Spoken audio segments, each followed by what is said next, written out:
Welcome to the Nurse Dad Podcast.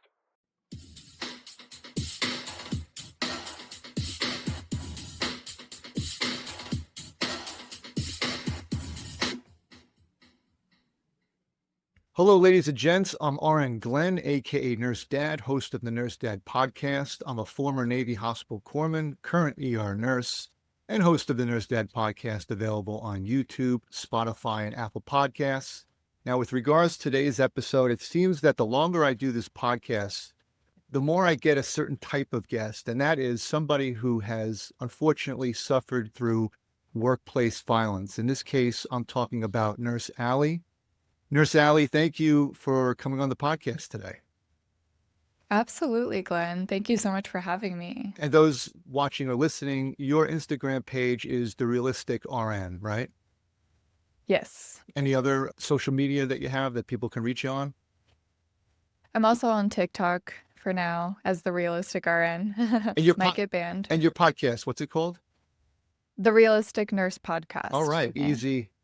Very easy to remember. I came across your page and I was just floored by what had happened to you. You had been a nurse for how many years when this incident occurred? When this happened, I was a nurse for 3 years. So you're still finding your identity. A lot happens over 3 years. It's very trial by fire, but you're still relatively new. I started as a tech in the ER at my first hospital, and I worked for a few years as a tech, so that helped me transition to nursing. But I wasn't at that same hospital when I was assaulted. I was traveling. I have a lot more respect for people who start out as techs and become nurses because they know what the job is. Not goofs like me that start out in Navy medicine and think, oh, it can't be that much different. And then you get there and you're like, okay, it's very different. I bet. You knew what you were getting into. I commend you for that. What department were you working in when this occurred? I was in ER. I was in triage. I was triaging a patient, and the patient was upset in the lobby because, of course, the back of the ER was full. So we were working with patients in the lobby, and this person was just in a lot of pain. And you know how they get when people are upset and in pain, and there's kind of nothing we can do because we're so full in the back. So fellow ER nurse, you're from Nevada. This is in Nevada? Where? Is it more of a metropolitan area? It was in Vegas. Oh, okay. Las Vegas. Yeah. Right. I would imagine, like when I worked in Queens, you get a lot of different types of walk-ins, a lot of different types of patients, different backgrounds. So you were the triage nurse and things weren't moving the way the patient had preferred it to move. They're getting very frustrated. And so what happened to you? I finished triaging one patient, and this other patient came up to me and was just saying that they were in pain. I suspected it might have been like a kidney stone. So the patient was like just pacing in the lobby. Which is excruciating their pain. back. It's excruciating. Yeah. Like even people who think they're Yeah. good with pain like myself, I've never known anyone who didn't request pain meds for kidney stones. That's one of those pains nobody is strong enough to deal with. No. So I felt for the patient and I kept apologizing, but there's no doctors that really work out of the lobby. You can't give people pain meds that are going to be kept in the lobby. And it was just really frustrating for both of us because this person's screaming in my face in front of a full lobby of patients, and ended up just, we have blood pressure cuffs that we keep on them in the lobby, and just ripped that off, gave me a whack in the face, and then just exited the lobby.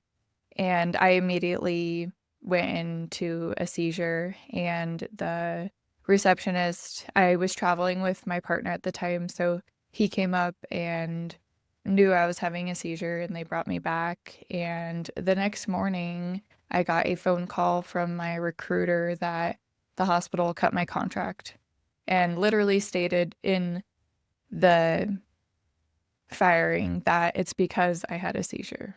Because of the seizure, this isn't going to work out. Incredible. You were doing a travel contract at this hospital. And have you had a seizure before? Or do you have seizure disorder? I got diagnosed with seizures about 9 months prior to that, new onset, and I was really controlled by that time that I accepted that new contract. But the hospital knew I had, every time you do a travel contract as a travel nurse, you have to get a physical and you have to say what medications you're on, what your diagnosis is, etc. The hospital was aware. What did your agency say to you? They said, this has never happened before and we don't really know what to do, but it's over. Yeah. And yeah, they couldn't really do anything. But she said, my recruiter said, we can't really tell you anything further than what the hospital mentioned besides that one little statement. But if you want to know more, you have to have an attorney. And I said, oh, that must be a little hint. Yeah, I know. I must need to go further. How long were you working there before this happened? Out of curiosity. It was like my 4th week of a 13-week contract. You know why I asked that? I very briefly started my own nurse travel company. Nothing really came about it. It was me trying to get a contract, which New York is a hard state. They have a lot of rules that do not help small companies, even ones that were service-disabled, veteran-owned small business like mine. But I learned a lot. Yeah. It didn't really cost me anything. I made the money back that I had spent in taxes. But one of the things I learned was that when you place a nurse, one of the things they have in the contract is if the nurse doesn't work out within, say, 30 days, it could be 40 or 50 days, they'll replace the nurse with no extra cost to continue the contract. And so I'm just curious if something happens to a nurse and they're just like, we need to cut them loose and find a new nurse before that grace period is over. I just wonder what behind the scenes, what was occurring that certainly doesn't put your safety into account. Were you admitted to the hospital? What was the recovery like? So I was admitted to the ER. Luckily, my partner was there and he knew to get the meds on board that would help stop the seizures because just benzos didn't work. Benzos just knocked me out until they had to intubate me. They But that did night, intubate you. not that time. Not that time. Okay. Not that time, but in the past. So they got the seizures under control. So I was able to be discharged from the ER. I didn't have to be admitted. I also didn't want to be because I've had these seizures so many times before this incident happened that I was comfortable going home with my partner. And then my recruiter called my partner in the morning. She didn't call me, she called him. And the hospital actually cut his contract too. They didn't just cut mine, they cut his because we travel as a pair. And they also cut his contract, which was Very absurd to me. Yeah, that's suspicious. And Yeah. of course they do it so quickly. There's no way anyone knows what's happening. And Yeah, it was just done. yeah, that they were getting that ready as soon as you fell down. Was there any blowback from this? Like with your agency, did you go back to travel nursing? Did you choose a different agency? How did it affect you as an ER nurse? It was really traumatizing, and it wasn't even just the assault itself. I've been yelled at in the face and kind of smacked before. This time I had a seizure, but it affected me hard the way the hospital just was like, we're done with you. You're trash. Your partner's trash. We're just gonna you move on. And it just really hit me hard. I didn't go back to nursing right away. I took a couple months off and decided to look into a new travel company. I did do another contract, 13-week contract, and decided that I was done with ER nursing. After that incident, I could see the system now a little clearer, and I was just more aware of my environment and everything, and I couldn't get my seizures under control. I just didn't feel like I was able to show up for people the right way because I couldn't even go a week without a seizure. It was very bad.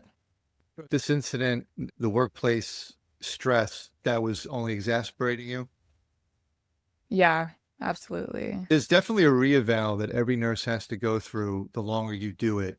When you realize you're on your own, there's really no amount of time that you could put into a place. Oh, you've been here for 20 years or 15 or 10 years. And sure, socially, you might be in better with the charge nurse or supervisor on a personal note. But push comes to shove, if they want you gone, I did a contract, one of the last contracts I did at a very, very negative atmosphere where there was a new director and every nurse who had been there for 20 years was just pushed out.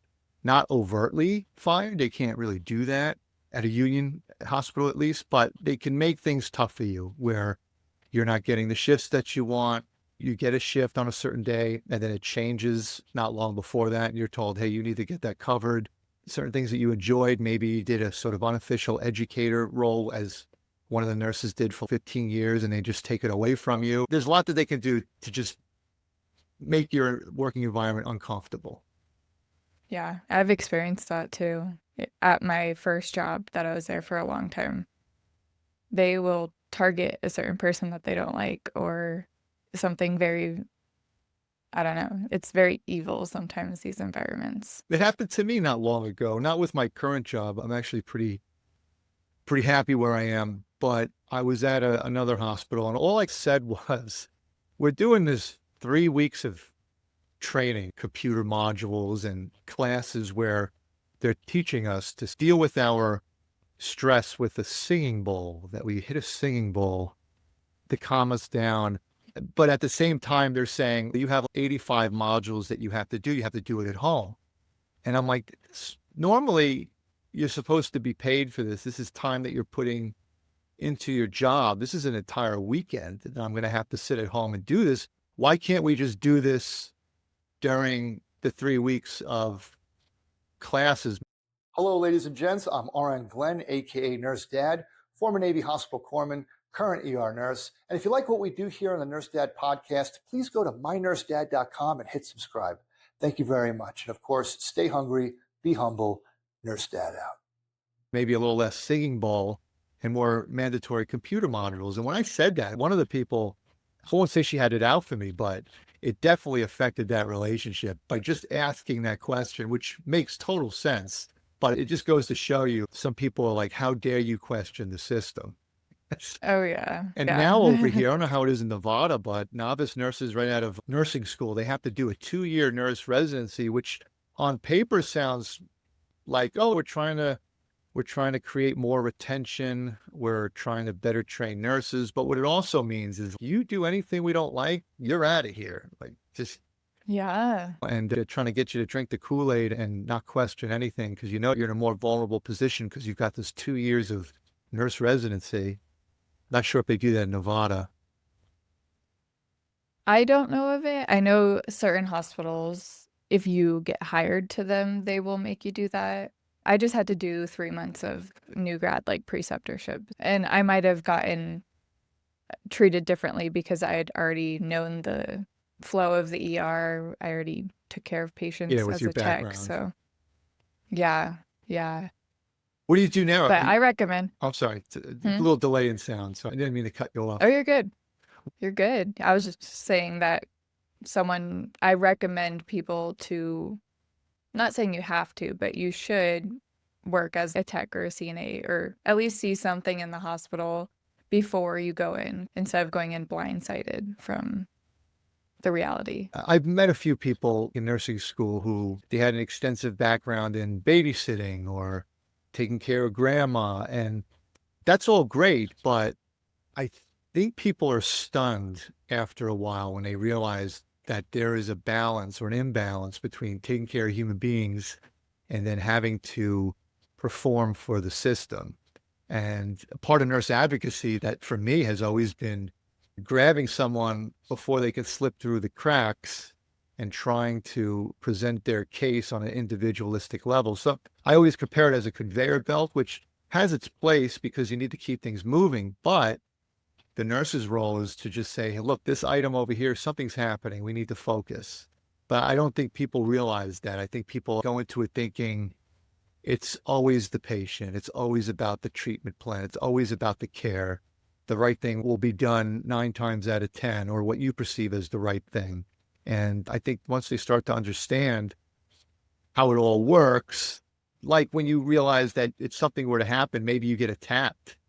I know a male nurse who got attacked, punched the patient off of him, like one punch, and then ran, and he was terminated for that. I think Wow. once they understand all these moving parts, it's shocking. I think you almost have to figure out all over again who you are as a nurse, what you're trying to do, and where you are in the system. Yeah, and that's where I ended up. Now I found who I am as a nurse. Yeah, what do you do now? What's it look like for you? I'm doing IV hydration now, Oh, so which is a total flip of being in the system. It's still pharma, but everyone's just well. It's like the wellness industry yeah, versus the chronic. preventative, right? Yeah, Care. yeah. I belong to a company called IV Drips. I'll plug them. I haven't done it in a while. I've just been between getting a new job and the kids and everything. I'm trying to set up like maybe once a month at a nice gym or something. So you're learning all about one side of the coin we never hear about. We all know about pharmaceuticals. You're totally involved with the nutraceutical side and Mm-hmm. learning that IB magnesium and glutathione and L-carnitine and what these wonderful NAD, what these wonderful water-soluble vitamins, how they can benefit your health, right? Is that what you're doing? Like migraine control? Or what's some of the drips they Yeah. have? I imagine in They have Vegas, like, but business is booming. oh yeah, oh my gosh. There's so many IV places. Yeah, It's crazy. the people who work for my company in New York City, they work exclusively for the company. And there's so many drips that they can actually set days where they know they're going to have IV drips. Where I'm at, it's very random. That's what makes it a little bit more challenging and why I would love to have a day per month at a gym where everyone knows I'm coming and can sign up. But it's a good fit. It's got to be fun to go to different locations, hotels, things like that. Yeah. And the one I'm at, people come to a place and you can recline, you can do red light therapy, you can do a sauna. It's Oh, that's great. very wellness, very preventative. Yeah. And it's always good for a nurse to, in some way, live what they're doing. And you're very holistic in your approach. That's also another thing that got me hooked on your channel. We definitely agree in the food is medicine category. I went through two phases to really learn what it is I'm eating. That was one, I was stationed in Naples, Italy for a year and a half when I was in the military, and I felt like I tasted food all over again. I felt, oh, I never really had a tomato before. I'd never really eaten pasta. Also, how is it that I'm eating more than I did in the States and I'm losing weight? That was the other, just totally flummoxed by that. And then it was having kids and really putting your money where your mouth is, because it's one thing to be flippant about what you're eating, but now you know what it is and you're willing to continue to serve it to your kids. And that was the second phase. But I see your channel and you're all about clean eating. You want to talk about that for a second? Yeah. Well, it's how I completely made my seizures go Yeah. dormant. And not saying it was easy, but it's how I had to relearn who I was and completely turn my lifestyle around after getting fired for the seizures and just not wanting to do nursing anymore and just trying to find my new identity as a person too. I came across the ketogenic diet. I was so at the end of the road with pharmaceuticals. The seizure medications they had me on were just making me unwell. My brain Or wasn't something? working properly. It was just brain fog all the time. I was still having seizures and I was on Keppra, the highest dose, and Lamictal. And it was just, it changed my brain chemistry. I've never felt that way in my entire life. You're saying brain Um, fog? there was brain fog, but there was also brain twitching, I want to call it. My brain just felt like it was going like this the whole time, like vibrating in my head. And I got to a point where I told my partner I felt comfortable because he's an ER nurse and I'm already still seizing. I just said, I'm stopping the medications, getting off them. I am done. And I'm going to go on this ketogenic diet because this is what I found online. I'm just going to try it. And so we cut out all of the ultra processed foods. We didn't buy anything packaged. We started just eating basically a carnivore lifestyle, and he did it with me. And my seizures got less. And I would just have auras, and then the seizures wouldn't come on. I would feel it, and then it wouldn't come back. So I just kept doing what I was doing, and I incorporated many lifestyle changes. I truly believe building muscle we need. I started working out. I walk every day. I walk 4 to 6 miles a day. And my life, my brain, I can't even explain what it feels like to go from having zero control of your brain and what was going on to having complete control. And I think it's because I healed my gut, which is completely connected to my brain, and doctors feed me these medications that were going into my gut, but I never got an explanation that maybe what I was putting in my body wasn't helping my seizures. And You'll never get that from a physician. They'll never say, no, yeah. Now, I will say I've had plenty of patients with seizures and plenty of people who stopped taking their Keppra. They've had seizures. They also, unlike yourself, did not switch to any sort of diet. So there's a risk in that if you're not taking medication, but you're also not changing your lifestyle. And I've heard of this, people with autoimmune issues. It's really incredible. Now, do you live in ketosis? Are you hardcore on the keto diet and you've experienced that? Because I'm trying to get there, and I'm always around hour 35 or 36. I don't know. I always tend to fold. I'm just on 1.5 meals a day and then supplementing with amino acids and things just to try to lose some weight. But I try. I envy people that can stick to the keto diet. Is that your bread and butter, the keto diet? so I live in it probably 3 weeks out of the month, I Okay. would say. Right now, before I was living in it because I had to. It was like life or death. In my brain, this is what I thought. And I think I was right. I think I was very close to a tragic event. But yeah, I do about 3 weeks and I feel great. I went through a point when I first started where I just felt sick all the time. Felt like I had the flu, just nauseous and craving carbs, bread. Yeah, But now I know how to put my body straight into it. My body knows what I'm doing. The body adjusts. It's it actually does. really amazing how much it adjusts. It does. Yeah. Even in my nursing shifts, you'll see me wearing masks more because I'm drinking bone broth and it doesn't make your breath very. So I'm like, not for any other reasons, but because I've got the bone broth breath. It's an opportunity when you go to work. Again, it's all about outlook. You're there for 12.5 hours in the ER. It's like you can really have a good time with it in terms of your diet and trying to see results with making sure that you're hydrated. I'll use keto electrolytes. I'll use bone broth. I'll have amino acids. I'll take advantage of the 12.5 hours to not snack, to space out my meals or my one meal that I have. And yeah, you see the results very quickly.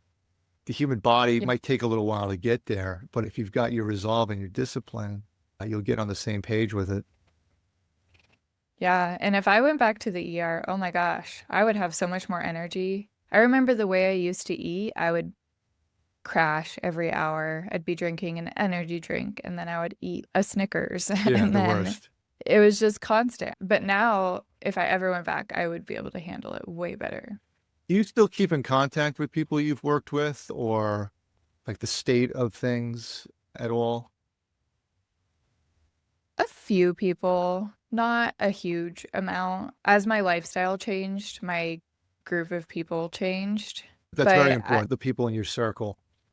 yeah, it truly is important because it does affect your lifestyle. Because the way I was in the ER and the people I hung out with, I was drinking all the time. It was just very unhealthy. I was eating ultra processed foods all the time, going out to eat, eating Taco Bell, eating just very unhealthy things. Now I'm more in nature, I'm hiking, I'm eating really well, and my lifestyle changed, so my people changed. What have you learned from that experience? What have you learned about nutraceuticals? What have you learned about food as medicine? What's the biggest takeaway with that? I've seen people do high dose vitamin C. We offer that, and there's people doing cancer treatments with it, and these high doses are helping beat cancer without having to do chemotherapy. And it's been very eye-opening. It's been very hopeful. And that's something I was looking for within the modern medical system in the ER. I wanted to see more hope.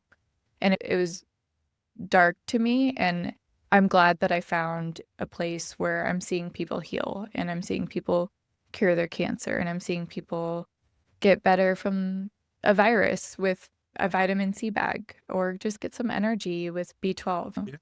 Just these Think, amazing things. yeah, just for the record, like, I'm not telling people don't do chemotherapy and things like that. Oh But yeah, no. but there are other avenues to pursue that we're just not educated about. It's like just the way we grew up about on food. When we were growing up, or certainly me, the food pyramid looked like this, and now they just turned it upside down and said, you know what, that bottom layer with all that bread and pasta, it actually should be flipped.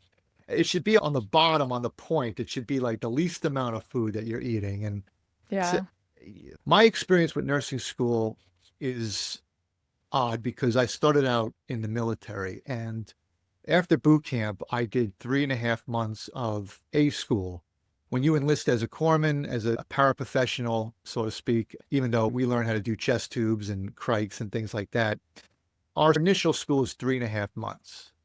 And within week 3, you're putting IVs in each other, and it's a really fast forward schooling where you start at 5 in the morning with exercise and you end late afternoon, and you get it all done in 3.5 months. And for those of us who are attached to Marines, we have to learn field medicine.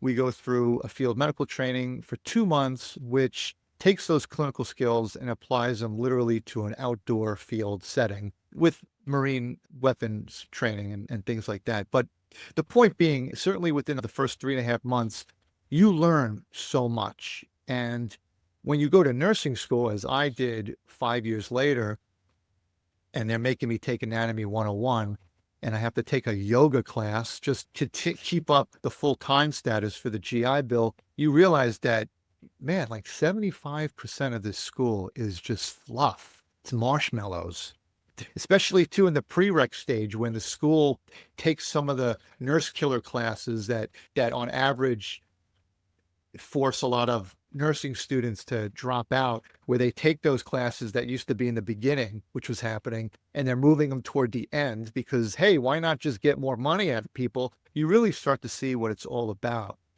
And I feel like nursing school teaches you the language of the hospital so that you can get there and then start learning what you really need to know. But you've said on your channel, you think nursing school is a complete sham. And I'm certainly very critical of it, and I think most of it is a waste of time.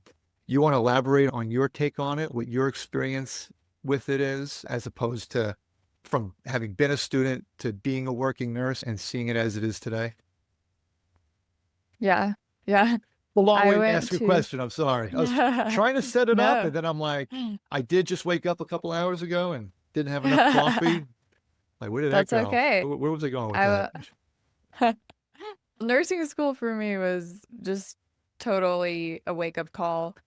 I was already a tech, so I already knew that I was already a burnt out nurse as an ER tech, should I say. So nursing school, I was just trying to get through, and the BS just started from the beginning. And I went to a 2-year school, so it should be just clinical, just focus on the patient. There shouldn't be anything about theory, and If I the just did my theory of everything associates. is, come on, we can't condense this into a class. Like one class could be theory that you take. I was so upset that somebody could get a degree in gym and then do an accelerated nursing class. And I had just finished 5 years of active duty as a medical provider in Navy clinics, Marines. And I get there and says, yeah, we don't accept military credits. It was so unfair. Yeah, really pissed me off. Yeah. Yeah. And I failed my second to last semester of med surg. The tests that this particular school did, one teacher made, but multiple teachers taught it. But the one teacher made it very opinionated, not based off the book. So Right. if you weren't in her class, it was so hard to even pass this test. And I kid you not, 3/4 of the class failed every semester. So we lost people like crazy, and I was even held back for failing this med surg class, which was $7,000 to retake. This school was like basically you pay for your degree for a nursing degree. Yeah. And And a just, lot of these programs focus more on incoming students and not producing nurse graduates. And the teachers, a lot of their nurses are doing the best they can with what's available. They have to add all this fluff to it because that's just the way it is. Yeah, it's totally just give me your money. Luckily, I was on the GI Bill, but it's absurd to me that a nurse coming out of school with 6 figures of debt with what we're paid, it's just ridiculous. It just goes to show you that the nurse shortage is BS. We all know it's BS. They just won't hire enough. You would think that they would be pumping out nurses like factory, like tars, if it was really such a crisis. But what the schools do, they add so much, I don't want to say prestige, is a noble and valuable profession, but they make it like it's such a, how do we describe it? Like you're trying to be an astrophysicist or something, like you're trying to get to Mars, like where I don't know how to describe it. They just turn it into something it's not. You're certainly not Mhm. treated that way as a nurse. You're not walking around. Yeah, I'm like you white coats, you doctors, right? Like, no, get out of here. But in the school level, they turn it into this ultra prestigious. I mean, it's hard to describe it, but they make it so difficult to get through it or to even get into it. I could teach a 16-year-old who's motivated how to be a nurse in 2 months. Sure, they won't have certain things memorized, but you know what? Who does anymore? The computer will blink red when something's abnormal. Lab will call you when there's a critical value. I can get any high school kid through it and able to see patients competently with even some critical thinking in there in 2 months. Because you know what? They do that in the Navy. And if you're Yeah. motivated, I'll teach you. You don't need 4 years. You don't even need 2 years. But the fact that you got this 18-year-old or whomever, whatever, because I wasn't 18 as a freshman, staring up at this behemoth of nursing school, it's ridiculous. It's crazy. Yeah. And then when you become an And ER nurse, it's not, it's a balance between treating patients, advocating for those who aren't being treated as they should, dealing with violent people, dealing Mhm. with leadership sometimes they're just working against you. There's so many other things in the nursing field that nursing school doesn't even touch on. I felt Clinicals like, are a joke. yeah, everything was not needed. You're right. You can absolutely learn to be a nurse in a couple months if you have the critical thinking If you're motivated, ability and you're motivated. They don't teach you critical thinking in nursing school. you're going to still need some training on the job, but all nurses get that. I'm still encountering things I haven't done before. It's never just set, but Mhm. certainly 2 months, I'll get you on the floor. We'll be seeing patients together and you won't have to spend Mhm. $100,000 to do it. Again, your channel is The Realistic RN on Instagram. And I got to check out some of your podcasts. It's one of the things I love about just meeting new people. I didn't have time this week, but when do you make episodes of your podcast and where is it? Where can we find it? Yeah, I do weekly episodes, usually on Tuesdays, but I also do health reports now, and those are going to Sure. come out even more often, just weekly updates of what's going on in health news that the mainstream media decides to keep out of the news. That's one of the great things with I, social media on the positive yeah, side is people, there's a lot of opinion based too, but just people who are like, look, this happened. it's so nice. It is nice. It is nice. Yeah. One of the reasons I even started this, aside from just wanting to talk to military buddies, and it's expanded from there, is that I got 2 kids and this behemoth of social media it is very negative. It can be very negative. And I'm like, let me go about it my way and see what it's all about. And, but that's one of the amazing things you're seeing. You see it in just regular news or in healthcare news. It's incredible. And I think unions and hospitals are starting to realize that, yeah, there's an alternative narrative that's against the suppressive mainstream narrative. Yeah. Yeah. I don't think they know it's coming for them. No, one thing they say is as bad as everything is, the real shortage isn't going to happen till another 10 years. So as bad as people Oh, think it yeah. is now, this is even the bad times. And I think everybody needs to get ready for that. You can see my notes. It's all faithful copy paper from work.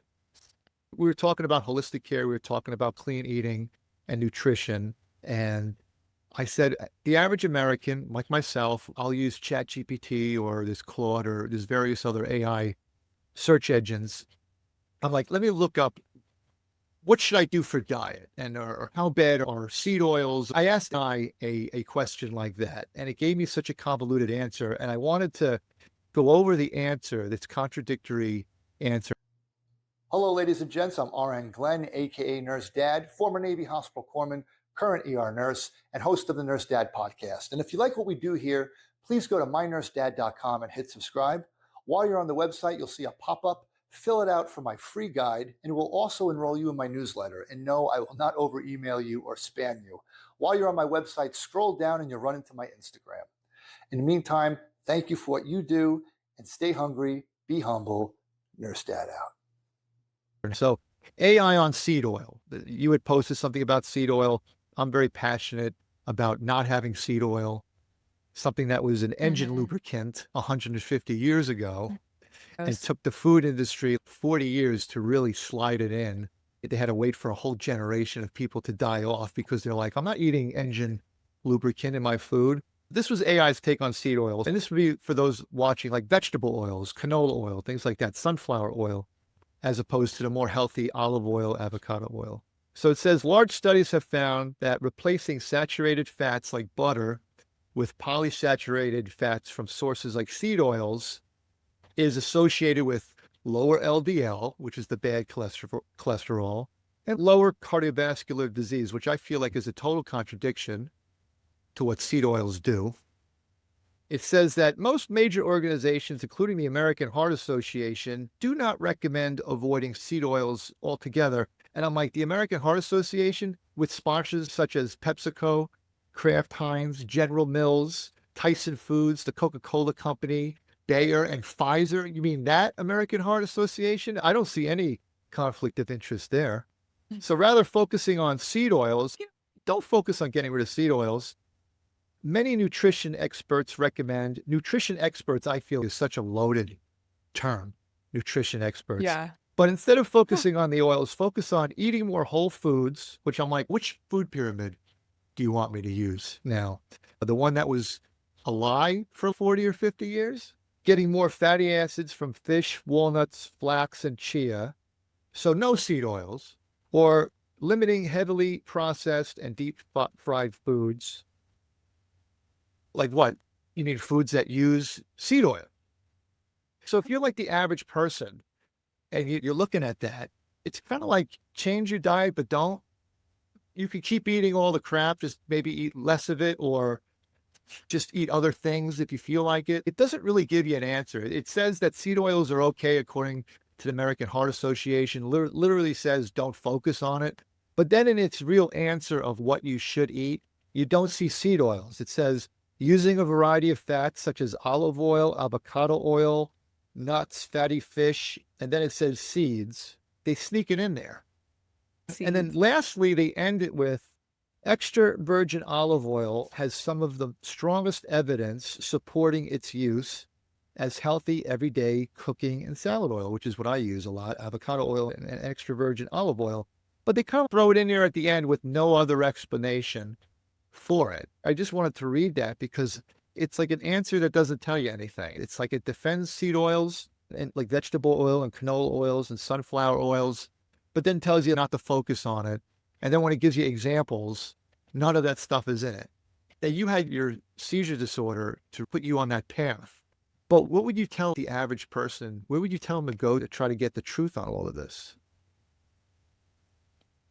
That's what's so difficult. Right? And that's what I think I had a benefit with as a nurse who had a little bit of the understanding of the human body. It made sense that all these studies about seed oils were causing major inflammatory spikes, and that is what I found initially. I cut that stuff out first, but as far as researching, you just have to question everything that you read. Yes. Every single thing you go through, Which is exasperating. re-question it. It's You just have exasperating and to disheartening. keep milking it. It's so sad and it's scary, but it's just something we have to do. We have to literally question everything that we read online that is given to us about our health. You have to be your own doctor. You have to be your own advocate for everything. Don't believe what I say. Check everything I say. Come tell me if I'm wrong because Yeah. I want to know. Yeah, my stuff is It's like, anecdotal and based on experience, and it's not anyone else's yeah. experience. They need to look it up. When I was stationed in Italy, I was in the military. I had just come from a Marine unit. I was very motivated to stay in shape. I worked out all the time, but I drank my Fragolino, my wine. I learned that Italy has amazing beer. You learn that a lot Hmm. of these wineries or crops, it's very expensive to get international licenses. You'll run into a vineyard that's been around for 600 years. They just don't have an international license. And so I'm eating more, I'm drinking more, and my body fat is going down. And then I volunteer for deployment. I go back to California to Camp Pendleton to train with the Marines for deployment. And now I'm like, all right, going to get serious about food. I gained weight. And then even now, you talk to a lot of people who are fasting and this and that. It's come to the point where it's like, don't eat. It's Hmm. and also people really do have a warped sense of what food is by no fault of their own. People in other countries, you don't have to stop eating pizza. You don't have to stop having bread to lose weight. You don't have to Hmm. stop drinking wine. But here you do. Here you do because it's not bread or it's so convoluted and mismatched. It's just junk that you have to just not Yeah. eat. I know you've commented on videos like, why are the ingredients different in Canada and in Europe? I don't want to say the name of the coffee company, but you get like a pumpkin spice, whatever, and they're using beta carotene, which is natural orange flavoring carrots. And over here, they're using a bunch of chemicals. How is it they're allowed to do that? And then if you really kind of think about it, you're like, is it on purpose? Is there like something involved in our society that's trying to do this? Like, why would you produce food in America, ship it out differently to other countries, but then serve it horribly to us? You just can't help the rabbit holes that sometimes you go down. And how is that allowed? Hmm. Especially when they know they've linked things to disease. How is that Yeah. possible? And then you go down a different rabbit hole of they're also doing that to our medications. Medications are made different for US than Europe. If you go to Italy and buy some Tylenol or buy some Advil, you're not going to find red dye Advil. You're not going to Right. find an Advil that's coated with red dye. It will just be the tablet of Advil that's chalky and gross to swallow. And then titanium dioxide, that's also in our medications here in the US. That causes cancer. It knowingly causes cancer. And it's banned in food in Europe, but it's not banned in medications. 30 countries won't And take our bread. Aside from the chemicals in the bread, they bake the bread in a known carcinogen. That's why it's able to be fluffy, but then you're able to stack the bread and have it not get mushed. But it's a known carcinogen. gross. How are you able to produce a food with a known carcinogen? And let's not get into vitamins and how much of the vitamins we see, they're petroleum based. And then also in the cooking process, pretty much eliminates any of the health benefit that were in them in the first place. But Hmm. you can't help but think it's like, is it all greed or is there a reason for it? Because they're clearly making their money overseas. So why change it here? Yeah, The it question, makes it's me a so big mad. question right now. Me too. And then you have kids like I have, and you're like, okay, this is the line in the sand. I'm not perfect. They still have M&Ms and go to a kid's birthday party. But if they're having ice cream with me, we're going to a place that makes ice cream. I made banana pancakes today. Does that mean I'm not going to get some brand at the grocery store that has sunflower oil in it? Yeah, I'll still get that. And I won't buy flavored yogurt because I know that the flavor is chemical. They cook it, they destroy anything that's good. I'll get the natural Greek yogurt. And then from the farmer's market, I'll mix it with mashed berries or whatnot to make it flavorful. For me, I can't pretend. I can't look away anymore either. Once you know, your eyes are wide open and you just do your best. Yeah, do It your shouldn't best. be it shouldn't be stressful. It should actually be enjoyable to know that you have control over your and your kids' health. You Right. have control over the next generation and you're teaching them what you know now. Everyone's doing their best and it shouldn't be stressful. Very happy though, at least it's in the language now. I didn't know much about Bobby Kennedy Jr. before he entered his position. And I know whatever the past was, all I know is he was the only guy talking about it in the mainstream. And now you have companies like General Mills and other companies saying that they're going to be putting natural ingredients in their food products. And I'm thinking to myself too, it really took only one guy one person in Washington had to say something and everyone gets supercharged over it. And we're actually seeing an effort, more than an effort in some cases, to change it. It just took one person with guts to say something after 60 years. But I'm like, it took one guy and you're still going to politicize that. And we can't get behind that. That's how you know who the traitors are, when you have the evidence of what food does and people are going to still talk about something they said in the past. I'm like, yeah, you know what? That thing is kind of crazy, but can we focus on the subject? Because by you not focusing on it, making me think that you're trying to avoid it, making me think that you really don't care what they're putting in the food in the first place. But yeah, people like yourself, people, what you do at your page, speaking out, using social media for good, it's the best we can do right now. I agree. Awareness is the biggest thing. People being aware. That's all we really need to make change. And like you said, RFK definitely is a huge blessing to our country. I'm going to say it because I can't even think about how bad it could have gotten for 70% of our public to be chronically ill from these ultra processed foods. That simple. And it took one guy to Yeah, one shake the guy, country up. just one guy. Yeah, it's Say what you incredible. want about him. Nobody was ever on camera, ever, calling out things, saying that the food is bad. Nobody. Mhm. They leave it all to these organizations with great names. They sound great. They sound like they care about you. And then you look at who sponsors them, and there's no way they're going to go against the people giving them money. Come on. Exactly. Not to get into politics, but it's very interesting. It's funny to me when millionaires demonize billionaires. Or I'll say one of the benefits, I think, with people who are billionaires getting into politics, it's, you know what? The politicians, they're mouthpieces to whoever's donating. At least if people are rich enough not to need anybody, you might find somebody who's just going to do what they want. And if they're talking about not putting poison in food and not having to bow down to any particular company, I'm all for that. And as scary as it is, I am very excited because never in my lifetime have they been talking about poison in the food. And never in my lifetime does it seem like technology might offer solutions for things if we can overcome our greed. No, you hit it. Food is medicine for me, and I think it could be medicine and change a lot of people's lives. And just be aware, question everything. It's my life mission is that people question everything now. A personal question though, your Instagram, you got 175,000 followers. Now, I think that's incredible to be able to reach that many people. All I care about is bringing awareness to my guests. So if growing the podcast means people hearing the stories of these amazing people, that's my goal. But when did you start to grow? Was it when you started talking about what had happened to you? Was it more on the holistic side? I know you made a video saying you've encountered vitriol and even lost followers when you talk too much about corruption in the healthcare system. When you're able to reach that many people, does it alter how you try to talk to people? Do you consider, I want to talk about such and such? I really don't feel like getting crap for it today by 1,000 people who might not like what I have to say.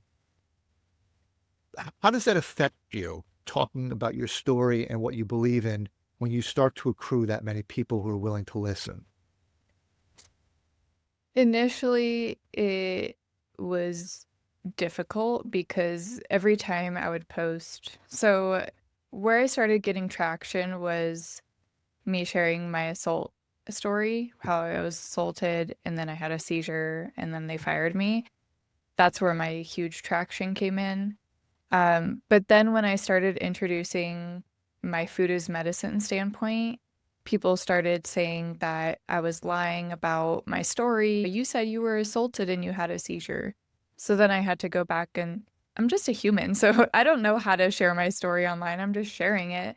I would have to go back and say, okay, that's not the first thing that happened. I had been struggling with seizures before. It's just learning how people uh Perceived things, right? Or initially? because they think they know online these days, people think they know everything about you. They think the second you post a video, I know your life story. I know everything about you. So Yeah. if I post something else, it was a lot. But now it just made me strong. You have to be the type of person that just keeps going and you have to be confident in what you know is true. Otherwise, these people will get in your brain. Yeah. They will get in your brain and they'll try and mess with you. And Sometimes that's what I'm I've, wondering, I get a couple of people I'm like, is this a bot? Is it real? It seems like you get a faceless yes, a number. lot of those. Yeah, it's one thing you need to do is have a cookbook. I see some of the recipes you post and I want to know more about Oh, them. yeah. Yeah, I've gotten a lot of requests for a cookbook. I should make one. Thank you again for doing this. I really appreciate it. Um, Yeah, thanks for having there was me. so much with your page, and I'm trying to see what we could talk about. You want to do slices of things, but you also want to give each subject its due and not be shallow on anything. You call things out. You're very blunt, but you're also very thoughtful in what you're saying. And I was attracted to that tone and more interested in hearing that because some people talk at you. You have a quality about you that you really don't care about that. You're just bringing people into your perspective like a nurse. You really come off like a nurse, and I appreciated that. And I appreciate you coming on here and telling us your story and satisfying my urges to talk about food and sharing my frustrations with that. Yeah, thank you for that. I appreciate that. Yeah, and thank you for giving me a space to talk about my story. And I think it's really important that we hear each other out, especially in this industry. Nurses don't get to have a voice a lot. And it's time that we take that back. Or I don't even know if we ever had a voice, but it's time that we do have a voice.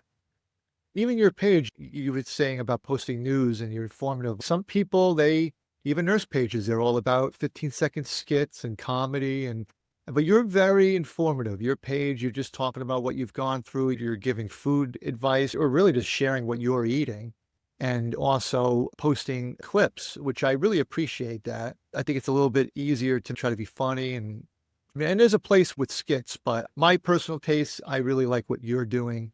As funny as it is, entering a hospital as a novice nurse versus 20 years in, as funny as that can be, I like that I can click almost everything on your page and there's something informative and entertaining on it. So keep doing what you're doing. And I'm certainly going to tune into your podcast, which again, what's it called? The Realistic Nurse And Podcast. it's available on YouTube. YouTube and Spotify. Excellent. Excellent. Yeah. Thank you so much.